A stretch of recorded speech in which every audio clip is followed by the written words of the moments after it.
ministrei, né, várias aulas com o pessoal da Prodev, é uma empresa muito parceira, e é sempre uma satisfação muito grande quando eu recebo esses convites para trabalhar aqui com vocês, para a gente conseguir explanar novos conhecimentos, né? Novas possibilidades e saber que, assim, vocês estão super interessados em aprender mais. Michele me veio, quando me procurou, ela me disse assim, ó, Geislane, os alunos têm sentido assim a necessidade, né? E aí outro ponto muito positivo da pós-graduação de Michele e de Luan é porque ele sempre vai fazer esse feedback com vocês. Então eles vão querer saber mais ou menos como é que tá, o que é que vocês sentem falta. Então ela me falou que vocês tinham essa necessidade de trabalharmos com exames obstétricos, tá? Então o que é que eu pensei? Levando em consideração que na obstetrícia, de certa forma, a gente precisa fazer a solicitação de vários exames, e isso se dá, sobretudo, na parte do pré-natal, eu selecionei, na verdade, os exames laboratoriais e até os de imagem que a gente faz, né, que a gente solicita durante as consultas de pré-natal, e eu trago eles aqui para a gente trabalhar eles e trabalhar a interpretação deles, tá? Então, se vocês tiverem dúvidas aqui, por exemplo, de pacientes de vocês, se alguém tiver aqui na atenção básica trabalhando, ou alguém aqui esteja na atenção hospitalar e receba exames laboratoriais e de imagens, então, assim, tragam, porque a gente também pode fazer essa discussão, tá certo? O que é que eu vou pedir a vocês? Eu vou precisar compartilhar o material, e aí, depois que eu fico compartilhando, eu não consigo ver. Boa noite, Caroline, tudo bom? Eu não consigo ver o bate-papo da gente, tá? Então, se por acaso vocês tiverem alguma dúvida, vocês podem ligar o microfone na hora. Só não dá um grito, porque senão eu dou um pulo aqui de susto mesmo, viu? E já aconteceu do aluno, professora, do nada, e eu ter quase um colapso nervoso. Então, assim, vamos fazer o seguinte: ficamos acordados dessa forma. Se tiverem qualquer comentário, e aí não precisa ser somente perguntas, não. Conhecimento mesmo de vocês do dia a dia, fiquem muito à vontade para ligar o microfone e para participarem desse encontro da gente. Não vejam isso como uma aula, vejam como uma forma mesmo de conversação, tá bom? Deixa eu perguntar aqui para vocês, qual é o que é que vocês têm assim de propriedade com relação aos exames obstétricos? Qual é a vivência que vocês têm com esses exames? Uma ou duas pessoas, se puder participar. Quem nunca teve também e lembrar somente da época da faculdade, pode falar, tá? Eu trabalho numa atenção básica e aí toda quinta-feira é dia de pré-natal, né? E Sim. aí sempre tem as gestantes que trazem os exames, algumas que são bem faltosas. E aí a gente tem que fazer aquela busca ativa, tudo mais. Uhum, Às vezes nem funciona, mas a gente trabalha com o que tem, né? com certeza, E aí Mariana. tenho até uma dúvida em relação a que eu peguei nesses dias. Uhum. Mas aí no decorrer, se No puder fazer decorrer, agora, pergunta, pronto. tu Pronto, pergunta, no porque aí a decorrer gente pega o da aula, embalo e aí a gente já, ó, tá perfeito. certo? E aí eu já faço. Joia. Perfeito. Aproveite aí, anote todas que você tiver. Gente, mais alguém quer trazer alguma coisa? Nunca teve contato, não tem contato, não faz muita ideia de como é que funciona? Alguns exames vocês vão ver que, apesar de eu não ter colocado na apresentação, eu vou citando, tá certo? Então, assim, aproveite. Que esse momento seja uma conversa bem rica entre a gente, tá? Porque o objetivo principal é que daqui para frente vocês consigam entender, né, fazer essa interpretação desses exames laboratoriais. Tá? A obstetrícia em si, a gente vê que é um mundo completamente diferente da ginecologia, por exemplo, levando em consideração que a gente vai estar trabalhando com uma ou duas vidas. Perdão, com duas ou três vidas, na verdade, né? Sem contar a vida da mãe. A mulher ela pode estar grávida de uma criança, de gemelar, de trigemelar. E esse conhecimento, ele se faz bastante importante, porque durante... Ó, meu esposo aqui passando atrás, tá, gente? Não ligue, é meu cachorro dando trabalho, tá? E aí, é, é super importante a gente saber que quando a gente está trabalhando com uma gestante, o corpo dela, ele tem mecanismos completamente diferentes daquela situação onde ela não estava, por exemplo, no organismo não gravídico.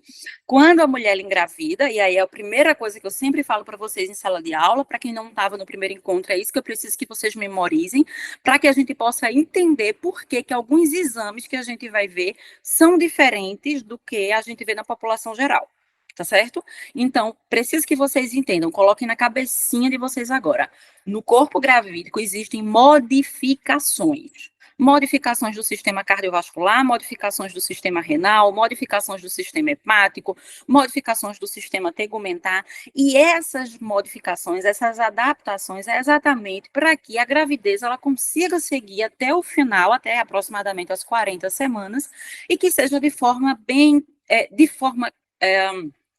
com qualidade, tá? Que consiga aceitar bem tanto a mãe quanto a criança, tá? Para que ambos consigam passar por toda essa trajetória de uma forma bem saudável.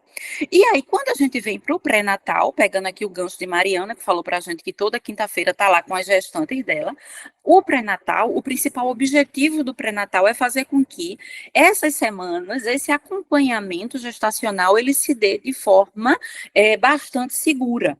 Então, é por isso que a gente tem, por exemplo, todo o cuidado, tanto com a enfermagem quanto com o médico. A gente, diante de uma necessidade, a gente precisa fazer encaminhamento odontológico, encaminhamento nutricional, tá? E aí, como é que eu separei a aula da gente? O encontro a gente vai trabalhar da seguinte forma. Levando em consideração que os principais exames a gente pede dentro do período gestacional, eu trouxe aqui a bateria de exames que a gente pede no primeiro semestre e os exames que a gente pede no último semestre. E aí também trago uns que a gente pede geralmente no segundo, tá?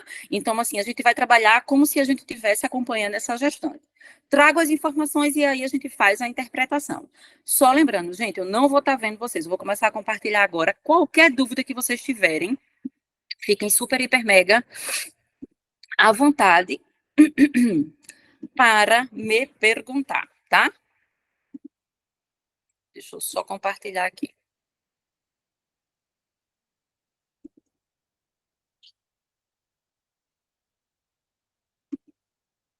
Todo mundo está visualizando bem? Sim, Consegue me ver e consegue ver a aula claramente? sim. Joia. Então vamos embora. E aí, como eu falei para vocês, a gente vai trabalhar essa questão dos exames obstétricos, tá? No pré-natal de risco habitual. Levando em consideração que o mundo da obstetrícia ele é gigante, levando em consideração que a gente tem milhares de exames disponíveis hoje na literatura, né? Então, não dá para a gente, obviamente, trabalhar todos, mas eu puxei aqui, com base nas últimas evidências científicas, tá? Os exames laboratoriais que a gente vai pedir, por exemplo, na primeira consulta. Aquela primeira consulta que a mulher ela chega e é capaz dela não ir embora, porque a gente tem toda aquela triagem, a gente faz toda aquela conversa com ela para a gente entender cada movimento, como é que ela era, quais são os exames anteriores que ela tem, e a gente já fazer essa classificação de risco, tá? E aí, vejam só, é bem interessante aqui porque eu não sei se vocês estão acompanhando as novidades na saúde da mulher, mas agora em 2024 foi indicado a introdução de mais dois exames. Na verdade, é um tipo de exame que se subdivide em dois. Tá? Então, no pré-natal, hoje, a partir de 2024, a gente já tem uma nota técnica para introdução do HTLV, tanto um quanto dois. A gente trabalha ele daqui a pouquinho, tá? Mas aí é já para as meninas que estão na atenção primária à saúde.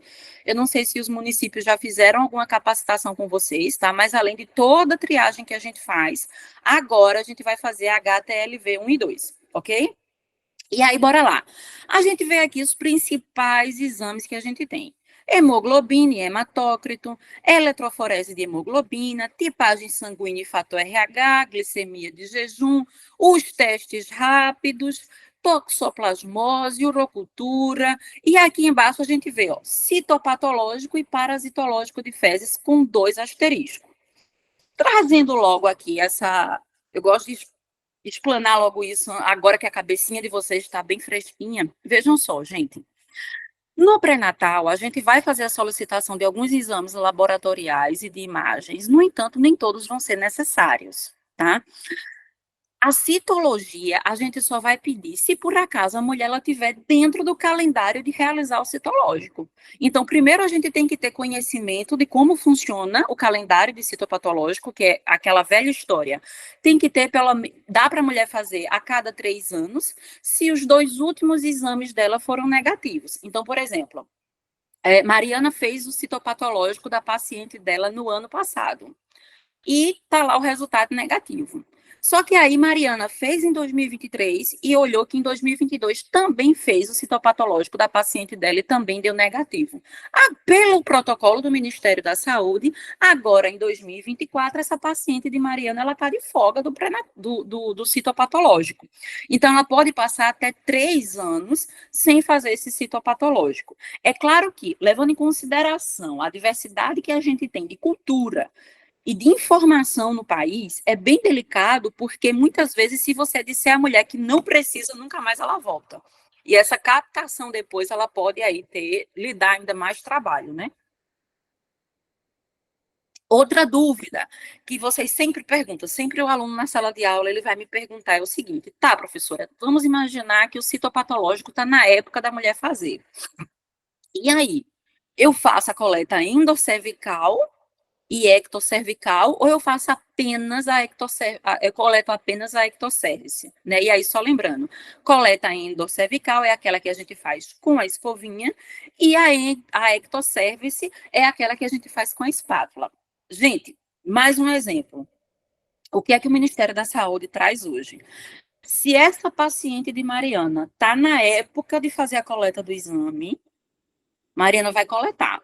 Vamos imaginar que é uma paciente que Mariana já conhece há muito tempo e já fez outras consultas com ela, já fez outro citopatológico e está tudo dentro dos conformes. Nessa situação, Mariana vai coletar somente da ectocerce, que na verdade a gente só lembrando, né, que a JEC, que é a junção entre a parte da endocépse e da ectocépse, que fica bem ali no colo uterino, ela fica de fato mais exposta durante a gravidez. E aí, se você passa apenas a espátula, dá para você pegar uma boa quantidade de material, tanto da endo quanto da ecto. Só que, vamos imaginar que é uma paciente que Mariana nunca viu na vida. Eu brinco muito, porque geralmente o que a gente não sabe da atenção primária à saúde, nem da comunidade, é só você perguntar à sua ACS que ela sabe, né? As ACS são maravilhosas, porque geralmente ela sabe as informações de todo mundo. E aí, geralmente, a ACS vem no ouvido de Mariana e diz assim: ó, Mariana, essa paciente que vai entrar agora, tu vai ver. Nunca fez nem citológico. É bem namoradora. Danadinha. Aí Mariana vai dizer: rapaz, então eu vou seguir o manual do Ministério da Saúde. Porque nesse caso, como Mariana não conhece essa paciente, o indicado é que ela faça a coleta dos 2 materiais. Deu para entender a diferença? Se é uma paciente que a gente já conhece, que a gente está cuidando dela de rotina, e ela está grávida, eu vou coletar somente a ectocervice, a parte de fora, a externa, com a espátula. Se é uma paciente que eu não conheço, que eu tenho chance assim de nem ver mais, e a única oportunidade que eu tenho de coletar aquela mulher, a gente vai coletar com a escova, tá? E com a espátula diária. Perfeito, pessoal? Ok? Sim. Beleza.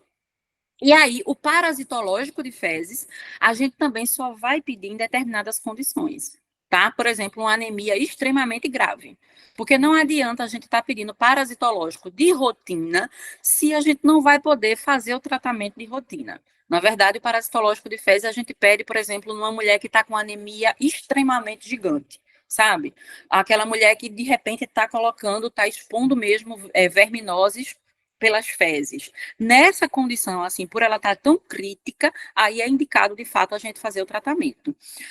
Eu perdi uma paciente porque ela estava com uma quantidade de verminose muito além do normal, e as verminoses fizeram uma úlcera e depois abriram uma pequena cavidade na região intestinal dessa mulher. Infelizmente, essa paciente veio a óbito, foi avaliada pela cirurgia geral, foi encaminhada às pressas para o bloco, mas, de fato, era uma condição extremamente grave. Numa situação dessa, onde a paciente ela relata que está saindo verminoses pelas fezes, pela boca, pelo nariz, então, nessas condições, a gente tem que realmente verificar aí o que é mais válido. se a gente de fato precisa ou não fazer o tratamento. Se não é, gente, a gente não trata, tá? Porque aí existem algumas evidências de que as medicações que a gente trata as verminosas, elas não vão fazer tão bem pro feto, tá? E aí, bora lá. Eu queria trazer esses dois exemplos para vocês, por isso que eu coloquei no asteriscozinho. Mas começando agora a parte boa da história, eu queria trazer para vocês o que a gente mais pede: hemoglobina e hematócrito, HB e HT, não é verdade? E aí, é muito comum vocês solicitarem o que a gente chama de hemograma, né? E aí muita gente chama, vou solicitar o hemograma completo. Hoje, pelo Ministério da Saúde, ele só preconiza que a gente peça mesmo HB e HT, que é para ver se a paciente, se a gestante, ela tem anemia ou não. Tá? Mas vamos imaginar que vocês pediram aí que o laboratório do município de vocês libera, tá? Para vocês pedirem o hemograma aí todinho. Tem uma coisa que é super importante a gente saber. As plaquetas, anotem aí, isso é super importante. Por quê? As plaquetas de uma pessoa que não está grávida, o mínimo é considerado normal, assim, acima de 150. Sendo que quando a mulher ela engravida, a gente tem a anemia fisiológica. E isso aí eu falei para vocês lá na primeira aula. A anemia fisiológica da gravidez faz com que essa mulher ela tenha aí uma pequena baixa de HB e de HT, de hematócrito e de hemoglobina, por conta da grande quantidade do volume de sangue. Isso faz com que a gente dê um desconto à mulher. Então, por exemplo, a pessoa gestante, ao invés da gente considerar o normal das plaquetas dela 150, a gente considera 100. 100 mil, tá certo? Então, quem pegar paciente gestante que tiver entre 100 e 150 as plaquetas, gente, não é sinal de gravidade. É porque o processo da hemodiluição faz com que, de fato, as plaquetas elas fiquem aí mais baixas. Abaixo de 100, aí sim a gente começa a gente liga o alerta e pede uma avaliação rigorosa dessa mulher. Tudo certo? A mesma coisa vai ser aqui. HB, que é a hemoglobina, numa pessoa que não está gestante, o normal é acima de 12. Quando essa pessoa ela está gestante, a gente dá um desconto a ela novamente, por conta dessa anemia fisiológica que a gente chama. Então, a gente diz, ó, que o aceitável é que seja até 11, tá certo? E aí, vamos lá, só para a gente lembrar, né? Não tem como a gente não falar de HB e de HT, de anemia e não trazer sulfato ferroso. Isso aí seria praticamente é inevitável não trazer isso para vocês. E aí, vejam só lembrando rapidinho. Vocês já tiveram aula de pré-natal? Já, Viram os exames? sim. As interpretações também, né? Oi. Tudo ok aqui? Podemos seguir, minha gente? Falem, porque eu não estou vendo vocês, em nome de Jesus. Oi. Oi. Não, Oh, eu vi não, exame não. Viu o exame não, né? Pronto, gente, obrigada. É porque vocês não falam. Eu pensei que tinha caído a internet. Eu já disse, meu Deus do céu, daqui a pouco Michelle liga e diz, Lano, caiu a internet e tu tava falando sozinha. Pronto, bora lá.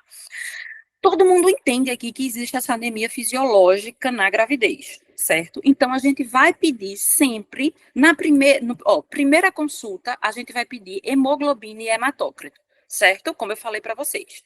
A hemoglobina, gente, numa pessoa gestante, tem que vir pelo menos até 11, tá? Até 11 gramas por decilitros. Isso a gente diz que é uma condição normal. Se a pessoa não está grávida, a gente espera que venha pelo menos até 12, tá certo? E aí o que é interessante? Essa hemoglobina, se por acaso, mesmo ela estando 11 ou acima de 11, a gente começa a fazer a dose profilática de sulfato ferroso, um comprimido por dia. Então, geralmente, a gente faz uma cápsulazinha de 40 miligramas de sulfato ferroso para essa mulher. Tá? O ferro elementar, que na verdade é uma forma da gente prevenir uma anemia fisiológica. Tá, mas vamos imaginar que ela veio com uma hemoglobina entre 8 e entre 11. Aí a gente considera que essa mulher ela tem uma anemia de leve a moderada. Nessa situação, eu preciso fazer um tratamento com essa mulher. Então, por exemplo, eu vou fazer de 4 a 6 comprimidos por dia. É claro que, se a mulher está com 8, 9, eu vou fazer um quantitativo maior, os 6 comprimidos. Vamos imaginar que é um 10. Um 10,5, aí a gente faz 4 comprimidos, tá? Então, a gente vai fazer esse ajuste durante 60 dias. Depois que eu faço essa avaliação, depois de 60 dias, eu repito novamente a hemoglobina e o hematócrito. Porque se por acaso permanecer, pode ser a parasitose intestinal, então essa mulher ela pode estar com alguma verminose, ou pode ser uma anemia aí se aproximando de gravidade. E aí, no caso, eu mando ela para o alto risco. Todo mundo entendeu? E aí, veja só, se por acaso eu já pego um exame e eu já recebo abaixo de 8, a gente já considera como anemia grave, gente. Nessa situação, essa mulher também precisa ser encaminhada de imediato ao alto risco, porque abaixo de 8 não adianta a gente fazer festa de comprimidos e de cápsulas, não.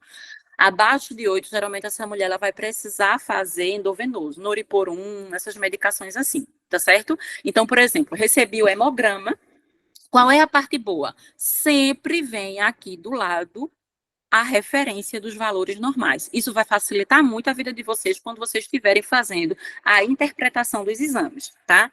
E aí, vejam só lembrando, o laboratório, ele não vai saber se a mulher está grávida ou se a mulher não está grávida, tá? Então, ele sempre vai trazer esse padrão aqui, ó. A gente é quem tem que saber. Então, por exemplo, a gente vê aqui que o HB, o normal é de 12 a 17. Aqui tudo bem, essa pessoa está com 12 certinho. Mas se de repente tivesse 11, eu ia considerar como normal. Eu ia considerar como normal porque ela está gestante. A mesma coisa aqui embaixo. As plaquetas é de 150 a 400 mil. Aqui tudo bem, deu 280, maravilha. Mas se por acaso tivesse 130, 140, eu também iria considerar normal. Tudo bem? Ok? Ok. Pronto. Aqui a gente já vê uma anemia ela já se instalando. A gente tem uma hemoglobina de 9,2, um hematócrito de 28,6. Nessa paciente aqui, a gente já pode fazer 6 comprimidos, manhã, 2 de manhã, 2 de tarde e 2 de noite. E aí, depois de 60 dias de tratamento, a gente vai repetir esse hemograma. E é claro que a gente precisa investigar se essa paciente, ela de repente, será que ela faz muito tempo que tomou remédio de verme, sabe? Será que ela está gravando muito? Ah, outra coisa super importante. Ah, isso aqui eu vou passar esse material para vocês, tá, minha gente? É por isso que eu botei esse esqueminha aqui, mas é exatamente o que eu acabei de falar, tá? O que é que a gente faz, quando é que a gente manda, quando é que a gente encaminha. Mas aí, só para vocês saberem, deixa eu voltar para cá. Além da gente fazer essa orientação para a mulher e fazer essa prescrição de sulfato ferroso, se a gestante ela está com anemia ou se de repente, mesmo que ela não esteja, a gente pode fazer na profilaxia a orientação de alimentação, tá? Então, por exemplo, alimentação com couve, alimentos folhosos, com brócolis, com fígado, com feijão preto principalmente, por quê? Porque são fontes ricas de ferro e vai ajudar ainda mais a prevenção dessa anemia ou tratamento, se por acaso ela tiver, tá bom? Aqui esse negócio é novo, ó, 3 de abril de 2024, quentinho, saindo do forno, viu, minha gente? A portaria, tá certo, de número 13, de 3 de abril de 2024, institui que deve ser realizado no âmbito do Sistema Único de Saúde o exame para avaliação para ver se a mulher tem infecção pelo HTLV, tanto 1 quanto 2. Não sei se vocês conhecem, mas o HTLV ele é um primo do HIV. É um primo menos agressivo, mas não deixa de ser agressivo. Ele passa por via sexual, ele passa por questão de trocas de seringa, ele passa também pelo aleitamento materno, tá? Então, assim, existem, na verdade, alguns pequenos casos que já aconteceu por via de transmissão de parto vaginal, apesar de ser muito pouco na literatura. Mas, como tem essa chance de passar pelo leite materno, então hoje esses exames eles são preconizados pelo Ministério da Saúde para que façam parte da rotina de pré-natal. Por quê? O HTLV1, ele atinge principalmente o sistema nervoso da pessoa, então pode causar leucemia, pode causar linfoma, dentre outras patologias. O 2, ele não é tanto estudado, porque o 1, na verdade, ele é bem mais presente. Mas ainda assim, a gente pede um e pede o 2, porque aí o bebezinho ele pode se contaminar e ele pode ter as repercussões dessas doenças neurológicas, tá? E aí, vamos lá, você solicitou o HTLV1 e o HTLV2. Qual é o valor normal? É simplesmente o exame vir assim, ó, como não reagente ou negativo. Ele vai dizer que tem algum traço ali, a gente chama de bandas, tá? Então, por exemplo, quando tá tudo certinho, vai vir como não reagente ou negativo, ou ausência de qualquer banda, e quando dá positivo, ele vai identificar qual é a banda que vem, tá certo? E aí, qualquer desses aqui embaixo é positivo, minha gente, a não ser que venha não reagente, mas reagente para HTLV, reagente para HTLV1, reagente para HTLV2, para 1 e 2 ou indeterminado, a gente considera como positivo, tá certo? E aí vocês vão encaminhar essa mulher para o alto risco, tá certo? Isso é super novinho. Eu acho que, sinceramente, esse slide aqui eu coloquei para a aula de vocês, porque desde o dia 3 de abril eu não dei nenhuma aula ainda de pré-natal, não tive nenhum momento para fazer capacitação ainda sobre essa temática. A gente fala assim, né, no dia a dia, essas coisas todas. Mas eu acho que vocês são a primeira turma mesmo que eu estou trazendo essa informação, tá? Então, para quem trabalha aí na atenção primária à saúde, começar a solicitar HTLV1 e 2. E aí a sorologia, tá certo? Não tem teste rápido dele ainda não. Acredito que, quem sabe, lá na frente não tenha, né? Mas por enquanto ainda não tem. Tudo certinho aqui, gente, com HTLV1 e 2. Alguma dúvida? Tranquilo. Ah, pois tá bom, vamos embora. Outro exame aqui que muita gente não sabe que é super importante na gestação. Gente, eletroforese de hemoglobina também é preconizada, é obrigatório a gente fazer isso em todas as mulheres na gestação. Por quê? Porque a gente tem uma população muito mestiça. Então, imagina que, assim, diante de toda a colonização que teve no país, nós temos traços de holandeses, de portugueses e de todos os exes do mundo. Então, por causa disso, a gente tem hoje uma grande chance, um grande número, na verdade, de brasileiros com traço da anemia falciforme. Vocês já ouviram falar da anemia falciforme, né? É uma doença grave, é uma condição grave onde as hemácias ela tem o formato de foice. Ela não é redondinha. Ela tem esse formato de foice e ela vai ocluir, ela vai tapar muitas vezes os vasinhos pequenos. É por isso que as pessoas com anemia falciforme sentem tanta dor, porque ela faz com que o oxigênio e o sangue ele não corra de forma satisfatória por todo o corpo, além de outras complicações. Qual é o problema que a gente tem aqui na anemia falciforme? É porque quando a mulher ela tem anemia falciforme, então, assim, às vezes o bebê, ele vem com algumas malformações. Então, por exemplo, pode vir com malformações nos membros superiores ou inferiores, malformações neurológicas, cegueira.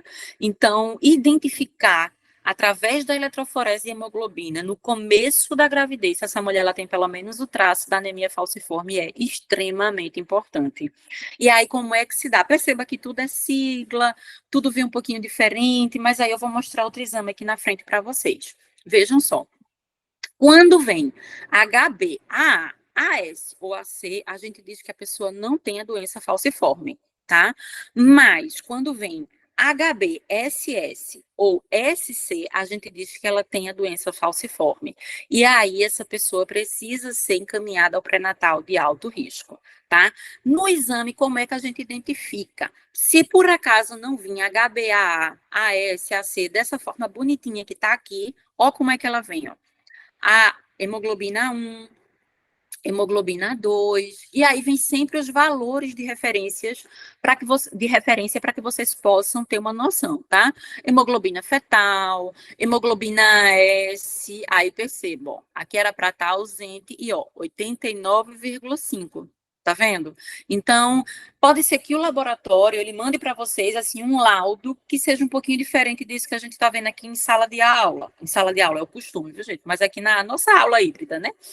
E Mas aí sempre foque na questão da referência. Ele vai precisar trazer um contexto de referência para você saber interpretar ali naquele momento se está tudo ok ou não. Tá certo? Então, a eletroforese de hemoglobina é exatamente para isso, para a gente conseguir identificar se aquela paciente ela tem o traço ou se ela tem chance ali da anemia falciforme. Outro exame que a gente vai pedir na primeira consulta ou no primeiro trimestre, tipo sanguíneo e fator RH. Eu preciso saber o tipo sanguíneo dessa mulher e o fator RH, por quê? Porque se por acaso essa mulher é fator RH negativo, eu preciso solicitar o fator RH do pai da criança. Estão lembradas? Então, veja, se a mulher é fator RH positivo, tudo bem, vamos seguir o nosso baile. Se por acaso ela é fator RH negativo, aí eu preciso saber o fator RH do genitor daquela criança. Ah, eu não sei quem é o genitor, então a gente considera como negativo, tá certo? E aí o que é que acontece? Só lembrando aqui, quando a gente tem mulher com fator RH negativo e pai com fator RH negativo, tudo bem, porque aí eu vou ter uma criança com fator RH negativo e todo mundo vai ser feliz. Quando eu tenho mãe com fator RH positivo quando eu tenho mãe com fator RH negativo e pai com fator RH positivo, a gente pode estar diante depois de uma doença chamada. Ai, gente, me fugiu agora. Peraí, calma. Meu Deus do céu. A anemia hemolítica do recém-nascido quase não vinha. Veja, a idade vai chegando, a hora vai chegando, a gente vai ficando assim, viu? Não fique, olha, treine mais as memórias de vocês, para vocês não ficarem igual a minha, porque tá um caso sério. Mas aí vejam só, lembrando, quando a mulher é RH negativo, quando o pai, o parceiro, é RH positivo ou indeterminado, né? Que aí a gente não tem como adivinhar, o que é que vai acontecer? Aquele bebezinho, ele vai ter a parte RH negativa da mãe e a parte RH positiva do pai. Quando a parte do pai chegar perto da parte da mãe, acontece um não reconhecimento, porque o fator RH negativo, ele é muito reativo. Então, pode acontecer aí dele não ter esse reconhecimento. Às vezes, é difícil a doença ela se instalar naquela gravidez atual, mas ela vai criar, a mulher, às vezes, ela cria anticorpos contra a criança. Aquela criança, daquela gravidez atual, às vezes a criança nasce naturalmente. Mas aí, como ficam os anticorpos, quando ela engravida novamente, aí a segunda criança pode vir a óbito, pode ter hidrópsia fetal, pode ter várias complicações por conta desses anticorpos que ficaram gravados lá no organismo da mulher na gravidez passada. Ok? Tudo certo? Tudo. Vige que animado. Tudo certo. Aqui é um bebezinho, e aqui só mostrando para vocês. Com um bis indireto, a gente vai esperar, né? Quando a gente tem. Sim, aí só lembrando, gente. Vamos imaginar que a mulher, ela é fator RH negativo. Esse fator RH negativo, a gente vai fazer o seguinte: se o pai é fator RH positivo, quando ela fizer 24 semanas, a gente começa a solicitar esse examezinho aqui de cumbis indireto, tá? E aí a gente vai solicitando a cada 4 semanas até essa mulher parir. Tá? Então, por exemplo, aqui, ó, paciente, a gente solicita o cumbis indireto a partir de 24 semanas e a gente tem que sempre esperar o resultado negativo. A partir do momento que vem um resultado positivo, a gente manda imediatamente essa mulher para o alto risco, tá certo? Aqui eu vou trazer para vocês um dos mais importantes que a gente tem, que é a glicemia de jejum. Tá? E aí, só para a gente dar uma lembrada boa, a gente vai ter a diabetes na gravidez e a diabetes gestacional. Por que a gente traz isso? Vocês vão ter, acredito que aula de alto risco depois, e aí vocês vão conseguir ver com maior propriedade. Eu vou precisar passar na carreirinha mesmo essa parte aqui do conceito, tá? Mas, levando em consideração, por exemplo, que uma pessoa não está grávida, a gente tem o jejum, a glicemia em jejum normal acima de 100. Só que na gestante, eu preciso que vocês entendam que a gente precisa dar um desconto a ela. Então, o normal na gestante é 92, tá? Isso a gente segue desde esse manualzinho aqui de 2017, 92, tá? Se eu solicito, primeira consulta, eu vou e solicito a glicemia de jejum. Gente, se veio 92 ou abaixo de 92, essa mulher, ela tá toda certinha. Então, eu vou fazer o quê? Eu vou continuar o rastreamento com ela e lá no segundo trimestre, a gente vai ver daqui a pouquinho, a gente vai solicitar aquele examezinho da garapa. Se por acaso essa mulher ela já vem com a glicemia de 92 a 126, eu já vou diagnosticar ela como diabetes gestacional, porque é um parâmetro que é estabelecido pelo Ministério da Saúde de que é um fator de maior risco. Então, já digo aqui que a mulher ela tem diabetes gestacional. Se ela tem diabetes gestacional, gente, então ela não precisa solicitar o TOTG, porque eu já estou dando o diagnóstico agora para essa mulher, tá certo? E aqui em cima, se por acaso, em qualquer momento, eu já faço a avaliação dessa mulher, a glicemia de jejum, e vem acima de 126, eu não tenho aqui nenhum quadro de diabetes gestacional. Eu já tenho aqui uma diabetes prévia, tá? Que foi diagnosticada nessa gravidez. Aqui só mostrando para vocês, né? A insulina, tá? Que na verdade ela vai ter uma grande dificuldade de puxar as moléculas de glicose, tá? Por quê? Porque como na gravidez a mulher ela vai promover a produção, assim, vai aumentar a produção de lactogênio placentário, de cortisol e de prolactina, esses três hormônios, eles têm o mesmo receptor que a entrada de glicose. E aí, por causa disso, a gente vai ter essa resistência à insulina. Esses três hormônios fazem com que o nível de glicose eles fiquem um pouquinho aumentados, porque eles têm uma concorrência com o receptor só, tá? Como eu falei para vocês, assim, eu termino tendo que falar um pouquinho mais rápido, mas é só para vocês pegarem mesmo a dinâmica. E aí, bora lá. Vamos imaginar aqui, só para deixar bem amarradinho para vocês, tá? Os tipos de diabetes que existem. Então, eu vou ter diabetes mellitus tipo 1, tipo 2 e outros casos específicos. Só que aí a gente vai ter esse períodozinho aqui durante a gestação. E gravidez e diabetes não combinam. Por quê? Porque a gente vai ter o risco de macrosomia, de distócia de ombro, de um bebê que pode vir com obesidade na vida adulta, de uma mulher que pode continuar diabética no pós-parto, tá? Então, são detalhes que a gente precisa estar bem atento, tá? E aí, só repetindo para vocês, a glicemia de jejum, tá certo? Se por acaso essa mulher ela já tem uma glicemia de jejum, minha gente, acima de 126, ou o TOTG dela deu acima de 200, mesmo 2 horas após a coleta, essa mulher não tem somente uma diabetes mellitus gestacional, não é somente a gestação que está fazendo ela ter isso. Ela tem o que a gente chama de diabetes mellitus já.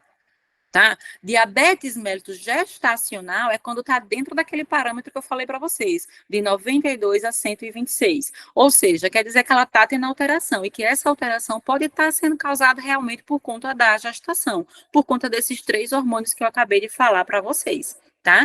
Esse esqueminha que eu gosto muito dele porque ajuda muito. Então, tá, a gente só vendo aqui, ó, a imagem de um bebezinho de tamanho normal e um bebezinho aqui chorando muito, um macrossômico, filho de mães diabéticas, tá? Por mais que a gente ache fofinho, ache a coisa mais linda do mundo, a gente tem que lembrar que, infelizmente, isso não é saudável, não é verdade?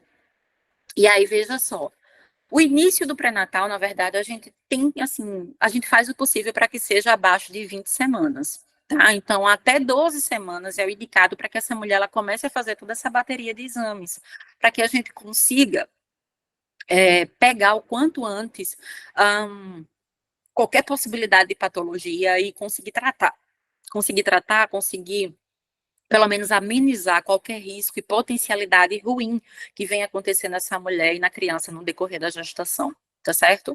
Então, aqui, só trazendo mais uma vez para vocês. Vamos imaginar que eu fiz a glicemia de jejum da minha gestante. Se essa glicemia deu acima de 126, socorro Deus, ela já tem uma diabetes mellitus aí, ó, instalada há muito tempo. Se por acaso deu de 92 a 125, eu vou dizer que ela tem uma diabetes mellitus gestacional. É a gestação quem está causando essa elevação aí, essa hiperglicemia. tá? Se por acaso a glicemia de jejum deu abaixo de 92, então quer dizer que está tudo certo, mas eu não vou me dar por conformada. Apesar de estar tudo certo aqui, quando chegar em 24 a 28 semanas, eu vou fazer outra prova. Eu vou fazer o teste da garapa, que geralmente as mulheres elogiam muito, brincadeira. Elas voltam no outro dia com o resultado querendo matar você. Porque ela, coitada, ela já sai de casa de jejum. E aí ela tem que tomar a destrose, assim, aquele suco horroroso, a garapa, e as coitadas, na maioria das vezes, vomitam, passam mal, é um Deus nos acuda. E aí, de 24 a 28 semanas, essas mulheres vão fazer novamente o TOTG, tá? E aí, mais uma vez, existe aqui embaixo, só para vocês terem noção, os parâmetros, tá certo? Aqui, eu quero trazer para vocês o seguinte, gente, a diabetes ela é tão séria, mas tão séria na gravidez, que ela pode simplesmente deixar a paciente com a diabetes para o resto da vida dela.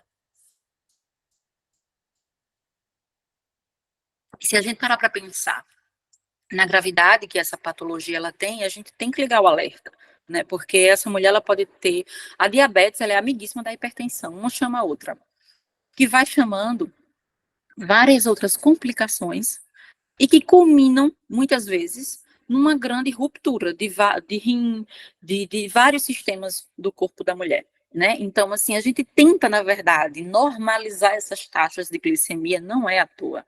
A gravidez em si, ela já traz essa resistência muito grande à insulina, sabe? E aí, o que é que a gente faz? Nessas mulheres que foram diabetes mellitus, ou, perdão, nas mulheres que tiveram, na verdade, nessas alterações, diabetes mellitus gestacional aí, eu preciso confirmar se essa mulher ela vai ser contemplada com a diabetes para o resto da vida ou não. E aí, o que é que a gente faz? A gente, 6 semanas depois do parto, faz outro teste de garapa nela. Tá ok?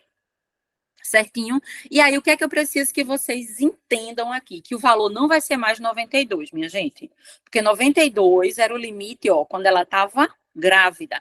Aqui a gente só dá um desconto para a mulher, né? Que o menino já nasceu, né? E aí o jejum, o normal vai ser de 100 mesmo. Ela volta aí para os parâmetros da população normal. Tá joia? Tudo certinho até aqui? Tudo. Deixa eu fazer uma pergunta, professora. Passa.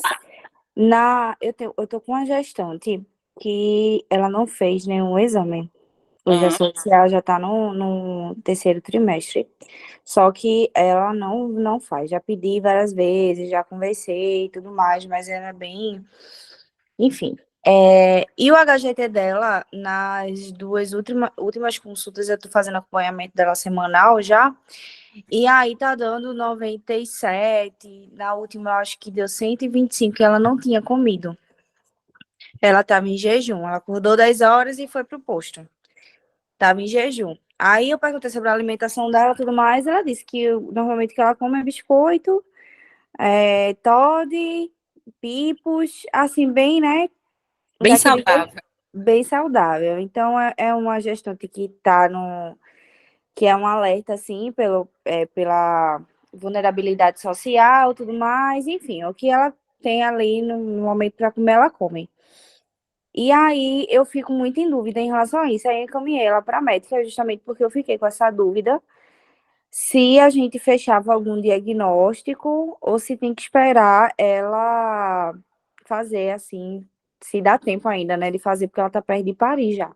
Ela tá com quantas semanas? Ela tá com 30, ela entrou nessa semana 36 semanas já. Ai, você conseguiu fazer alguma glicemia?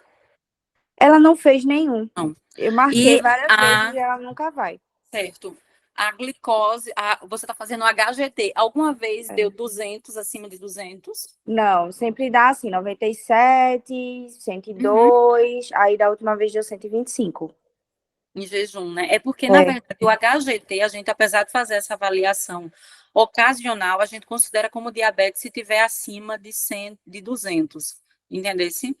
Porque, assim, a qualquer momento do dia, mesmo ela tendo se alimentado, mas aí a gente não pode dar um diagnóstico somente por causa do HGT, a não ser que de repente desse um HI, alguma coisa assim, sabe? Mas, Entendi. de toda forma, imagina o seguinte, a gente vai ver que no terceiro trimestre, a gente precisa solicitar novamente esses exames, então solicite novamente para ver se ela consegue fazer. Mulher, eu já pedi, vice, várias Entrega a vezes. Deus. Na É, verdade, entrega a Deus e faça o seguinte, faça uma coisa que eu sempre oriento vocês fazerem. Escreva tudo no prontuário, se resguarde. Porque se por acaso, de repente, ela tiver alguma patologia, se o bebê vinha a óbito ou ela, o pessoal vai vir atrás de você. Vão querer saber como é que foi o pré-natal. E aí você vai em relação a precisar isso, eu sou muito escrever. medrosa. Tanto é que eu mandei ela logo para a médica, porque eu não tinha certeza do que a gente podia fazer, Uhum, porque os exames ela não fez. entendo. Ela estava com disúria, ardência, pediu Uhum, uma orocultura, o sumário também não realizou. uhum. Aí fica realmente complicado, né? Pronto, aí eu preciso que eu lhe oriente a fazer isso. Anote. Você mandou para a médica, você anotou no seu prontuário que você mandou ela para a médica? Sim, a gente usa um sistema, Pronto. aí eu coloco tudo e também Deixa no tudo. cartão de gestante dela. Anote tudo, tudo, tudo, porque aí você vai se resguardar. Existem limitações entre a nossa conduta e a aceitação do outro, né? E a gente precisa entender que isso vai acontecer em qualquer momento. A gente não tem como controlar o outro, infelizmente. E aí a gente, enquanto profissional de saúde, a gente se resguarda. Como? Anotando. Tá joia? Ok, obrigada. Nada, meu bem. Gente, bora lá. Eu tô indo muito rápido, é porque são muitos exames. Eu tentei, assim, coletar todos que eu achava que era importante. É por isso que eu tô falando um pouquinho ligeirinho. Mas tá dando para vocês entenderem. Tá sim. Sim. Bora lá. Então, outro exame que a gente sempre vai fazer é o exame de urina, tá? E aí, lembrar da paciente sempre coletar o segundo jato, aquela primeira urina da manhã, tá certo? Por que que a gente vai precisar ver a urina? A urina tipo 1, além de vocês solicitarem a urina tipo 1, vocês precisam solicitar também a urocultura com antibiograma. Tá? A urocultura ela vai demorar um pouquinho a sair, mas ainda assim vocês vão solicitar. Por quê? Porque a gente já vai ter, na gravidez, uma grande chance da mulher ela ter infecção do trato urinário por conta do hormônio da progesterona, que vai fazer com que tudo ali no sistema urinário dela fique um pouquinho mais molinho, aí fica mais preguiçoso. E aí a gente tem o que a gente chama de estase urinária, que é a urina que fica um pouquinho mais ali concentrada. E isso facilita muito a ascensão de micro-organismos, fazendo com que a mulher ela venha a ter, né, essas infecções. Só que, por que é importante a gente pedir o sumário? Porque o sumário ele vem rápido. E no sumário ele vai me dizer, por exemplo, se a paciente ela está tendo alguma lesão renal, que é quando a gente vê exatamente se tem proteinúria na urina, né? Mas o que é bem interessante é que vem às vezes bactérias e você fica desesperado. Meu Deus do céu, tá com alguma coisa aqui porque tá dando bactéria. Gente, por isso que é importante a urocultura, porque a urocultura ela vai conseguir isolar o micro-organismo que está ali. E além disso, a gente vai conseguir ver com o antibiograma ao que ele vai ser sensível, tá? E aí, só lembrando como tem aqui, ó, a urocultura a gente vai considerar como positiva se for acima de 100 mil unidades de colônia, tá? Se vem abaixo de 10 mil, entre 10 e 100 repete também, tá? Mas acima de 100 aí eu já vou dizer que é positiva. Só que aqui eu queria trazer para vocês o seguinte: 80% das infecções do trato urinário é causado por conta da Escherichia coli. Por quê? Porque as mulheres, elas quando vão fazer xixi, elas se enxugam de trás para frente. A higienização ela não é muito favorável. Então, isso facilita muito a contaminação do meio uretral. E quando a gente isola o micro-organismo por meio de uma cultura, a gente vê que quem está ali é a Escherichia coli. Então, são contaminações fecais ali no trato urinário, não é uma infecção do trato urinário propriamente dito. Nessas situações, a gente vai pedir geralmente uma outra coleta. Tá? Eu peço novamente uma coleta e eu faço toda a orientação para essa mulher ela fazer essa coleta da melhor forma possível, tá certo? E aqui só mostrando para vocês. Às vezes, a mulher ela não sente absolutamente nada. Mas quando a gente pega a urocultura, tá lá, acima de 100 mil colônias da mesma bactéria. Tá certo? Ou se por acaso você coletou de sonda, que aí a gente considera como uma urina bastante limpa, vem acima de 10 mil. A mulher, ela simplesmente não sente nada. É um dos pontos mais perigosos que a gente tem, que é o que a gente chama de bacteriúria assintomática. E por que é que a gente tem que tratar essa infecção do trato urinário aí na gravidez, porque tem muita chance de romper as membranas. E aí a mulher, às vezes, tem o que a gente chama de amniorrex prematura, parto prematuro, tá certo? Aqui, só botando uma fila, eu vou passar para vocês depois, tá? Os antibióticos que a gente costuma utilizar, primeiro, a gente utiliza nitrofurantoína, só que a gente só faz até 36 semanas. Depois a gente utiliza a cefalexina. Então, termina aqui. Se por acaso a gestante estiver acima de 36, a gente vai fazer o uso da cefalexina mesmo, tá bom? Essa filinha aqui eu vou deixar para vocês, porque aí vocês ajudam vocês depois. E aí, bora lá. Aqui a gente tem um sumário. Nesse sumário a gente vê piócitos, que é super importante a gente ver, às vezes vem 10 por campo, 20 por campo, que pode estar sinalizando a infecção, bactérias raras, cilindros ausentes, deixa eu ver outra coisa, geralmente a cor vai vir também, a densidade, proteínas ausentes, isso é super normal, tá? As proteínas, elas precisam estar ausentes, porque a proteína é uma molécula super grande e ela não deve passar, ela deve retornar para dentro do organismo da mulher. Tá certo? Aqui, os leucócitos, que é a mesma coisa que os piócitos, só mostrando para vocês. Quando dá 10 por campo, não tem nenhuma alteração, a gente solicita uma cultura. Quando tem 10 por campo e nitrito positivo, ou presença de flora ali bacteriana, a gente inicia já o tratamento com nitrito positivo e acima de 10 por campo, tá? E também solicita a urocultura. E a gente vai solicitar o sumário de urina quando for uma sugestão aí de infecção do trato urinário e a urinocultura estiver negativa, porém a mulher esteja aí com algum corrimento que seja suspeito de gonococo, que é gonorreia ou de clamídia. Gente, uma coisa super importante. Vejam só. Quando vocês pegarem uma gestante com infecção do trato urinário e, eita, só tem um sumário, ou a paciente, ela tá com disúria, tá com muito desconforto, o que é que eu preciso que vocês façam? Solicitem a cultura. Só que a gente só faz o tratamento depois que essa mulher ela coleta a urocultura, porque senão vocês vão mascarar. Então, por exemplo, aqui, ó, tem um exemplo aqui que é maravilhoso. A gente vai ter aqui 100 mil colônias, certo? Ok. Aliás, vou trazer outro exemplo. Vamos imaginar que aqui eu faço um sumário de urina. E aí a paciente ela já chega para mim dizendo que está com dor embaixo do ventre, ou dor lombar, tá ardendo quando ela faz xixi. Eu vou solicitar uma urocultura, que é para me deixar assim mais garantido. Só que, no mínimo, a urocultura sai com coisa de 5 dias. Eu não posso esperar 5, 10 dias para começar um tratamento de infecção do trato urinário numa gestante que está sentindo dor e que está sentindo sintomas. Então, o que é que a gente faz? Solicitei o sumário, ela fez. Está com a queixa, tudinho. Eu vou pedir para ela ir no laboratório coletar a urocultura e ela já sai do consultório com a receita e o antibiótico. Depois que ela coleta a urocultura, que ela começa a fazer a antibiótico-terapia, porque senão a gente vai ter perca aí de informação. Eu não vou conseguir, talvez, isolar de repente tudo que eu preciso. Tá joia? Aqui eu vou dar 2 minutos para vocês lerem isso aqui e me dizer o que é que vocês acham. Leiam esse caso.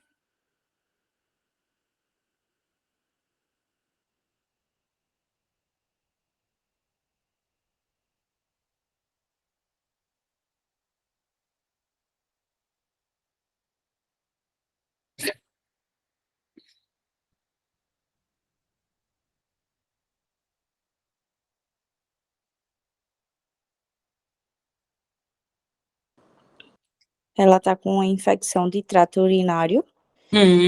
Eu pediria um sumário, mais urocultura, com antibiograma e uma ultrassom. Joia. Então, veja, é uma gestante, gesta 3 para 2, com 25 semanas de gestação, data do último parto há 2 anos, e aí ela se queixa de disúria, polaciúria e nictúria há aproximadamente 3 dias. Temperatura axilar de 36,3, dor à palpação suprapúbica, Giordano, que é aquela palmadinha que a gente dá aqui nos flancos, negativo. Principal diagnóstico seria uma cistite, né? Uma infecção aí com sintoma. O que é que a gente faz aí? O que você falou está super correto. A gente só não precisaria, nesse momento, solicitar ainda uma ultrassom, tá certo? Então, a gente solicita o sumário, solicita a urocultura e inicia o tratamento com antibiótico, mas aí depois dela fazer essa coleta, tá joia? Beleza. Caso 2, vejam agora, rapidinho.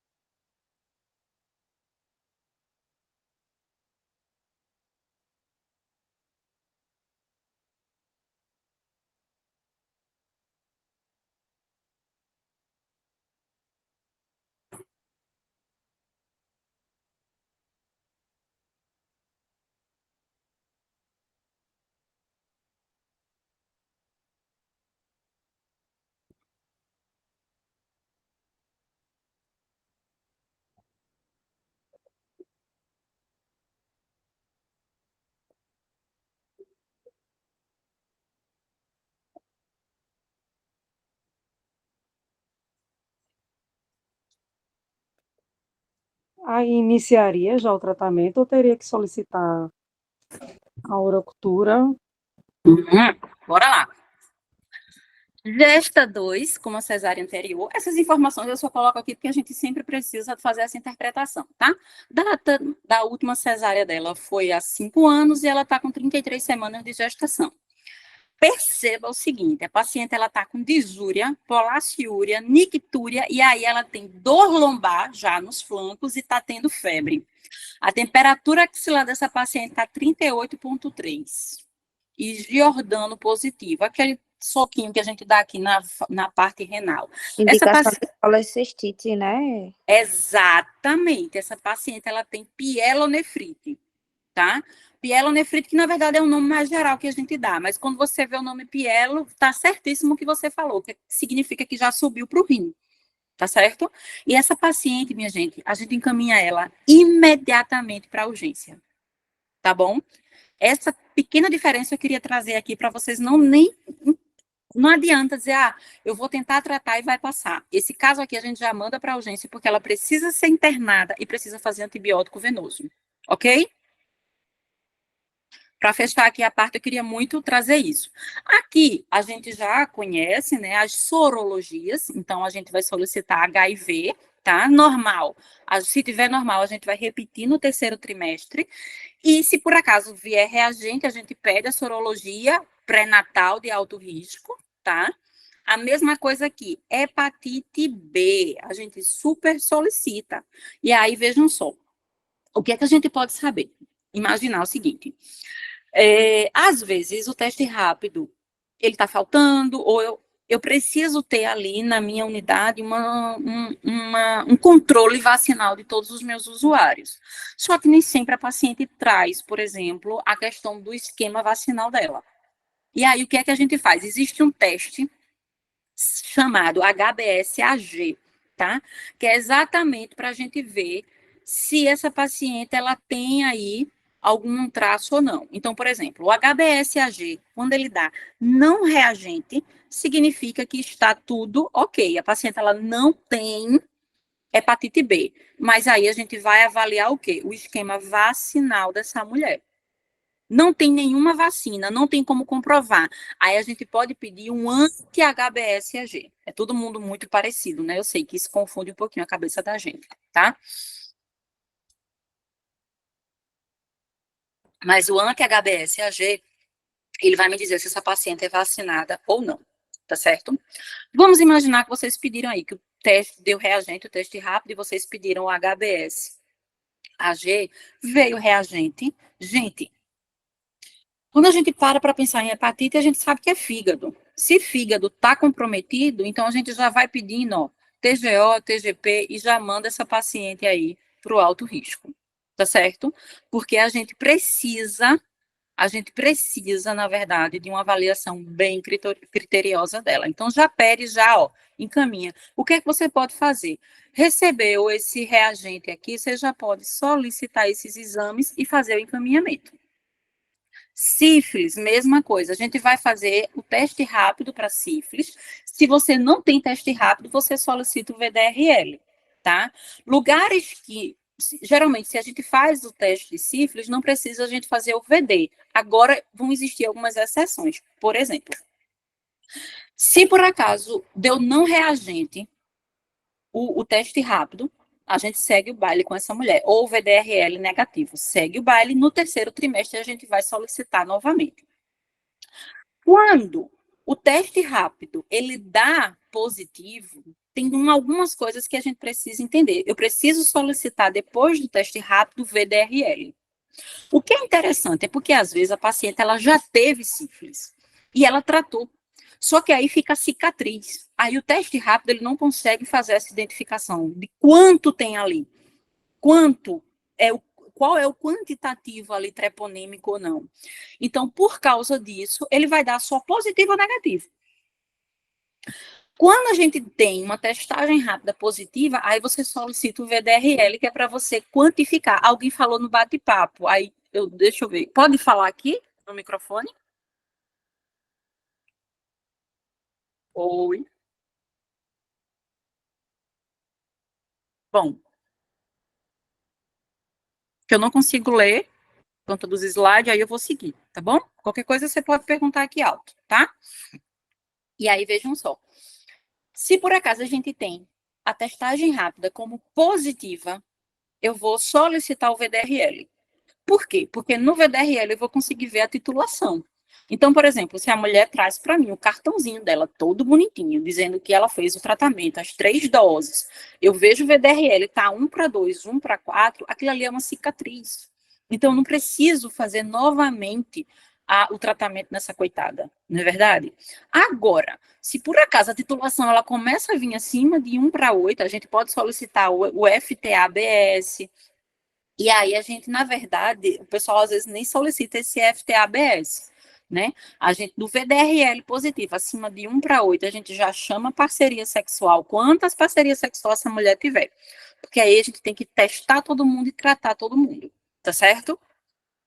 Toxoplasmose, IgG e IgM, a gente vai pedir também na primeira consulta, tá? Se por acaso os dois vierem negativos, significa que essa mulher está suscetível à doença. Então, a gente vai fazer orientações, como, por exemplo, não comer leguminosas nem carnes cruas, não mexer em fezes de gatos, tá certo? Se por acaso veio IgM reagente e IgG não reagente, a gente diz que, na verdade, pode se tratar de uma doença recente. Pensem o seguinte, IgM é momento, então é algo que foi contaminado agora. Então, a gente faz um tratamento imediato e repete o exame com 3 semanas. Hoje em dia, a gente tem solicitado, a parte boa de vocês trabalharem junto com a medicina é porque ele já preenche, existe na Secretaria de Saúde todo um protocolo, tá? Para fazer a solicitação da espiramicina, de todas as medicações que a gente precisa para fazer o tratamento. Então, assim, é bom que vocês tenham esses protocolos de como é que funciona o município de vocês, porque eu já peguei situação onde era só solicitar no receituário que a farmácia do município liberava. Ou outros tinham todo um formulário específico, tá? Então, é super legal, assim, a gente procurar saber como é que funciona, onde a gente trabalha, tá bom? IgM não reagente e IgG reagente quer dizer que é uma doença antiga, tá? E IgG e IgM reagente, quando os dois estão reagentes, significa que aquela paciente ela está com infecção atual na gestação. Nessa condição, gente, a gente precisa aí já solicitar o que a gente chama de teste de avidez. A avidez fraca ou a avidez forte. Isso tem é uma relação que tem com a idade gestacional. Porque, por exemplo, se por acaso a paciente ela tiver abaixo de 16 semanas, não tem muita indicação de tratamento. Se por acaso ela tiver acima de 16 semanas, aí ela faz todo o tratamento, com todos os antibióticos, com tudo para ver se consegue matar o Toxoplasma gondii, tá certo? E aí, essas medicações, elas conseguem passar pela barreira transplacentária e vai tentar tratar o feto também. De toda forma, quando a gente pega essas reações, a gente já faz o encaminhamento para o alto risco, porque aí a gente vai tendo todo esse controle, na verdade, com vários profissionais, tá? Aqui, chegou no segundo trimestre de gestação, só lembrando para vocês, segundo trimestre eu vou ter Com um bis indireto, a partir de 24 semanas, se por acaso essa mulher for fator RH negativo, e aí a gente vai solicitar a cada 4 semanas, e a gente vai ter de 24 a 28 semanas o teste oral de tolerância à glicose. Em quem, gente? Naquelas pacientes que tiveram até 92 de glicemia em jejum. Acima de 92 já é diabética. De 92 a 126 é diabetes gestacional, então eu não preciso jogar mais açúcar nessa mulher.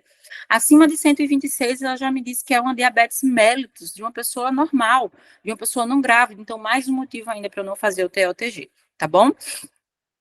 No terceiro trimestre, a gente vai repetir todos esses exames. Quando essa mulher fizer 28 semanas. Por que que eu peço? Por que que a gente, na verdade, o Ministério da Saúde orienta que seja feita com 28 semanas? Porque, por exemplo, se por acaso o teste rápido ou o VDRL vier positivo, dá tempo de tratar. Dá tempo você fazer todo o esquema de tratamento das doses de antibiótico, da penicilina benzatina, por exemplo, para você tratar a mulher até o parto, sabe? Então, existe qualquer patologia que estiver se instalando, se ela está com anemia, qualquer outra coisa, aqui dá tempo a gente fazer muita coisa, tá? Então, novamente, eu vou solicitar HB e HT, glicemia de jejum, urina tipo 1 e urocultura, todos os testes rápidos, tá certo? Toxoplasmose, IgG e IgM, tá? E aí, o que é que eu preciso que vocês entendam? Alguns aqui não vai ser mais necessário, como, por exemplo, fator RH, tipagem sanguínea, porque isso aí não vai ter como mudar, tá bom? Ah, desculpa, outra coisa que a gente vai solicitar aqui é o HTLV também, é porque eu não coloquei o quadrinho dele aqui. Mas aí a gente vai fazer toda essa rodada novamente de exames laboratoriais, para que a gente siga no terceiro trimestre de uma forma bastante confortável. Quanto mais se aproxima próximo ao parto, a gente considera que a gravidez ela está ficando um pouquinho mais arriscada. E aí, por causa disso, é tão importante a gente ir fazendo essa aproximação, né? De 28 a 36 semanas, a gente vai estar aí encontrando com uma mulher quinzenalmente. Depois de 36 semanas, a gente vai estar encontrando com essa mulher semanalmente até o parto, né? Para que a gente consiga ter essa aproximação e a gente consiga acompanhar essa mulher de bem pertinho, tá? E aí, como a Michelle tinha pedido para eu trazer para vocês os exames, eu vou trazer, além dos exames obstétricos, eu vou trazer os exames de imagem também, porque a gente tem muita dúvida, né? Então, assim, a gente vai solicitar as ultrassons. Aqui, só lembrando, no primeiro trimestre, geralmente, a gente vai fazer a solicitação de translucência nucal, de 11 a 13 semanas. O que é importante a gente fazer até 12 semanas, essas ultrassons, porque a gente vai ver se está implantado realmente no útero, a gente vai ver quantos bebês são, 1, 2, 3, 4, quantos possíveis couberem ali, tá? No segundo trimestre, geralmente, a gente vai fazer as morfológicas, né, que geralmente é entre 20 e 24 semanas, mas a gente vai estar avaliando o crescimento fetal, rastreamento de malformação, e no terceiro trimestre a gente vai estar vendo mais exclusivamente o crescimento fetal dessa criança.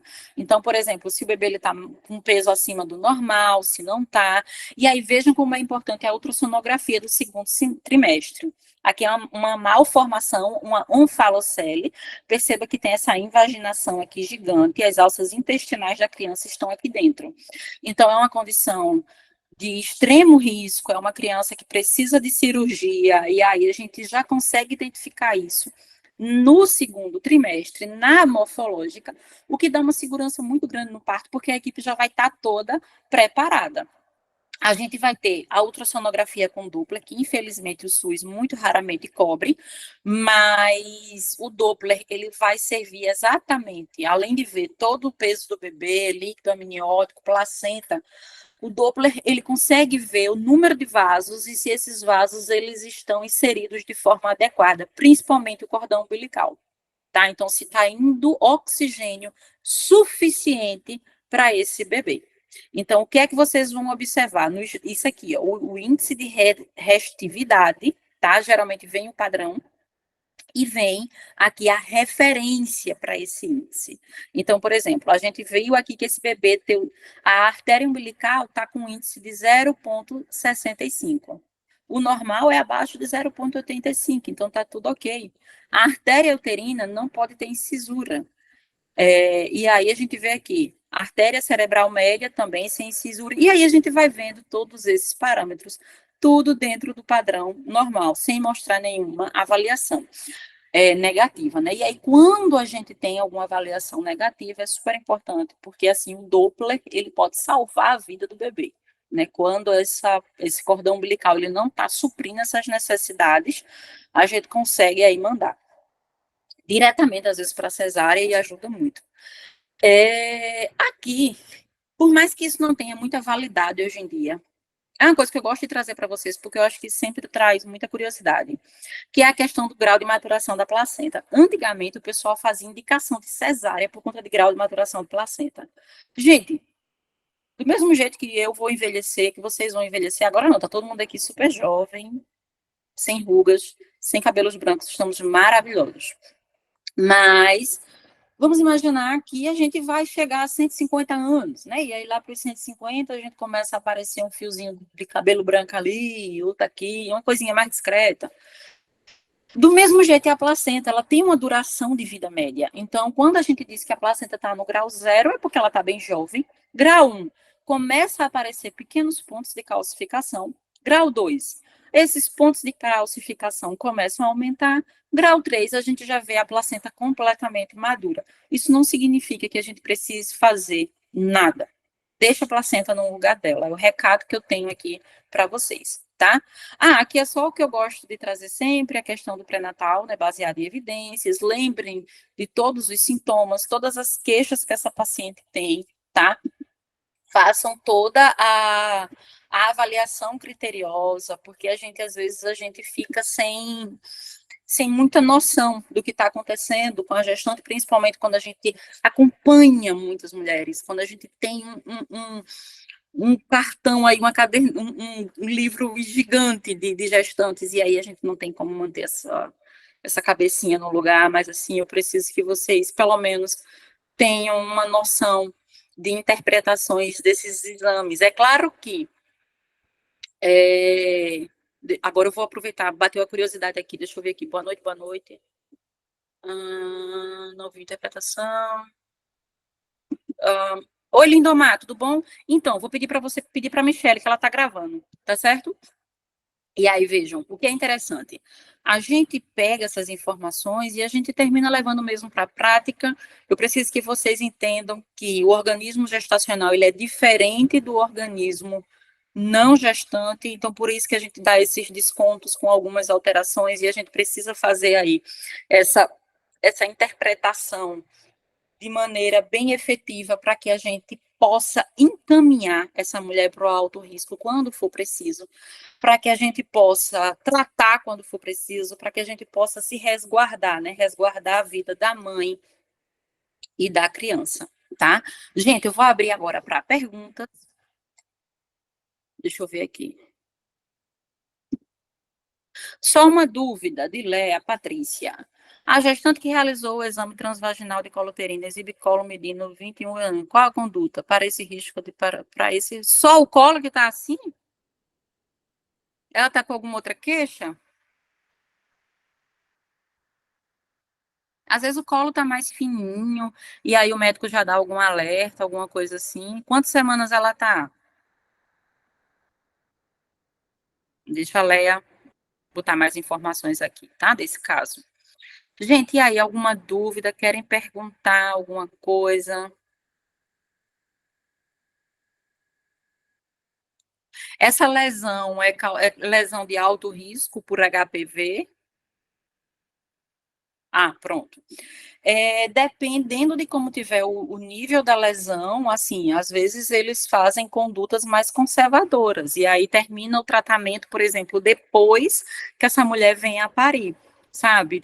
Assim, não tem como eu te dar muita informação agora, porque de fato é um caso, assim, que eu não tenho muita ideia, sem ver exames, sem ver como é que está o grau, em que grau está a lesão, se a lesão é de baixo risco, de alto risco, se por acaso essa lesão ela está próxima ao OCE, ou se está mediana, ou se está mais à margem, sabe? Então, eu não tenho como te dar com precisão agora, de fato, sem ver nitidamente os exames, por exemplo. Mas, na maioria das vezes, Léa, a gente, se der para segurar todo o tratamento, calcificação, seja lá o que for, é feito no pós-parto.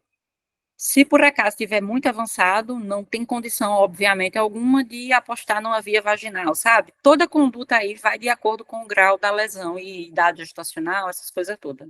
Viu? Ok. Gente, e aí, mais alguma pergunta? Eu gosto quando vocês ficam interagindo comigo. Foi rápido? Ficou alguma coisa sem entender? Uma pessoa falando de cada vez, porque todo mundo falando ao mesmo tempo, eu não consigo escutar, tá? Todo mundo falando, com esse microfone ligado, todo mundo mudo, na verdade, pelo amor de Deus, meu povo, cadê vocês? É desesperador ficar aqui com vocês calados. Ivânia, você, por favor, fale. Oi.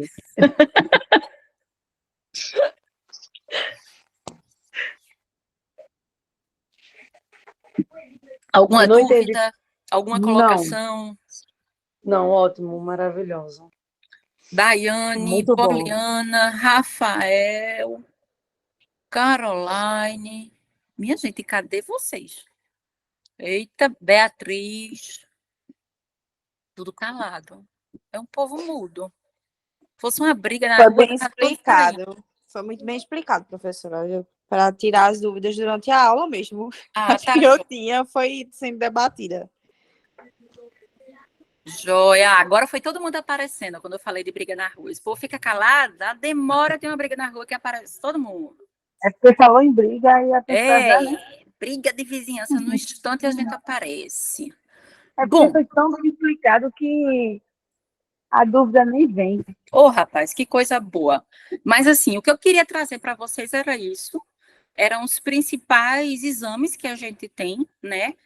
Por favor, postem fotos bonitas minhas, tá? Não gosto quando as fotos são com caras e bocas, porque eu não consigo nem repostar, minha gente, pelo amor de Deus. Bota umas fotos bonitinhas, porque aí eu consigo repostar bem feliz, tá? Mas assim, gente, brincadeiras à parte, eu queria trazer esses exames porque, de fato, eu acho que quando a gente consegue trabalhar na parte obstétrica no pré-natal, de fato, a gente consegue ter uma interpretação muito maior e ajuda muito na condução dessas mulheres.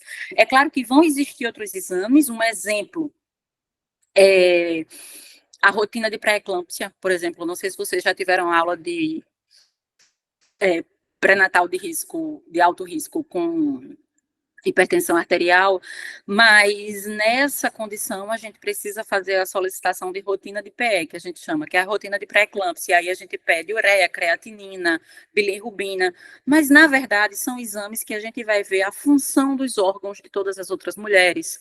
Tem um exame chamado amniocentese, que é quando a gente faz a coleta do líquido amniótico para ver trissomias, alguma outra patologia negativa ali na criança, mas são casos já puxando mais para o alto risco, tá? Eu acho que aqui eu queria muito contemplar com vocês a parte do risco habitual, porque eu acredito que é o que vocês vão se deparar no dia a dia, tá bom? Qualquer dúvida, eu estou à disposição, tá? Desejo uma excelente semana de eventos aí para vocês, que vocês possam aproveitar. Vem dois professores maravilhosos. Professor Bruno Luna foi meu professor na faculdade. Vocês acreditam? Ó, como a vida é. Eu gosto de dizer que o Bruno foi meu professor, porque aí eu me sinto nova. E ele não fica tão novo, sabe? Mas é isso. Oi, Grande Shélida. Grande Shélida Adelino. Falei certo? Levantou a mão?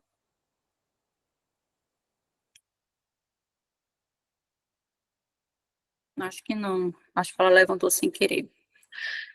A gente se vê em breve, viu, minha gente? Eu vou me encontrar com vocês em breve, em breve, em breve. Michele depois passa aí as datas. Michele, Luan estão por aqui. A gente tá obrigada pela aula de hoje, professora. Tenho certeza que as meninas conseguiram aproveitar toda a aula. Não foi, meninas? Foi uma necessidade que a gente tinha visto, né? Elas tinham visto os exames dentro de sala de aula, mas eu senti que talvez algumas delas não sabiam fazer a interpretação desses exames. Então, aqui a gente sempre fica muito de olho nessa situação, porque assim, se a gente captar alguma falta que os alunos possuem, né, a gente tenta fazer de tudo para que eles não cheguem no estágio com essa dúvida. Aí eu aproveitei que as meninas já tinham passado essa necessidade, né? e já adicionei aqui na nossa semana de enfermagem. Inclusive, os temas que a gente colocou foram todos sugeridos pelas alunas, né? Para que Mas isso vocês é muito bom aproveitar muito bom bastante. mesmo. Vocês conseguiram direcionar exatamente para as necessidades da turma. É excelente, muito bem, parabéns. Obrigada por Muito vocês terem ficado aqui até 9 horas da noite, ó, 9h30. Se você É. passa o dia inteiro trabalhando, no final de semana as meninas tiveram aula Eu e acredito. ainda estão aqui hoje. Então é porque as pessoas têm assim muita É. vontade de conseguir chegar no lugar que elas E querem, né? ainda Amanhã, participando. exato. Amanhã a gente ainda vai ter aula. Sexta-feira também. Quinta-feira é feriado, né? Então aproveitem para descansar. Aproveita para descansar, Gê.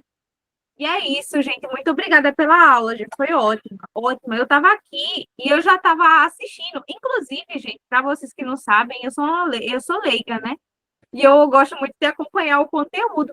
Uma coisa que eu sempre percebia de gente muito falando, e acho que é uma coisa muito comum, é que tem muita gente que está gestante e tem medo de tomar remédio de verme. Porque não pode tomar. Falavam que não pode tomar remédio de verme, né? Pode tomar remédio de verme? A gente não recomenda. A gente não Ah, recomenda porque o remédio, é por isso que a gente só nem faz de rotina a testagem do parasitológico de fezes, só quando é muito necessário. Porque se você faz remédio de verme, existem alguns estudos que falam que pode dar alguma complicação no bebezinho, sabe? Aí não, a gente só trata se de fato a mulher estiver assim expelindo fezes pelo reto, pelo nariz e por aí vai. aí já tá meio sinistra a situação, né? Tem casos punks mesmo, viu? A gente fala isso assim, brincando, a gente acha que é bem, bem distante a realidade, mas a gente pega muito isso. Mas é isso, já eu vi quem isso agradeço. Agradeço o convite. Rufus dormiu, não dá mais para mostrar ele. Ele dorme. Não se preocupe não, de madrugada ele acorda. Em nome de Jesus, que só acorde amanhã, pelo amor de Deus. Bom descanso para vocês, meninas. Para Obrigada vocês novamente. também, gente. Tchau, tchau. Um beijão. Fiquem com Deus. Tchauzinho, gente. Boa noite. Boa noite. Até amanhã, viu? Esqueçam da aula amanhã, não. Me pede, lembra ela de mandar o material pra gente. O material. Saiu sem querer.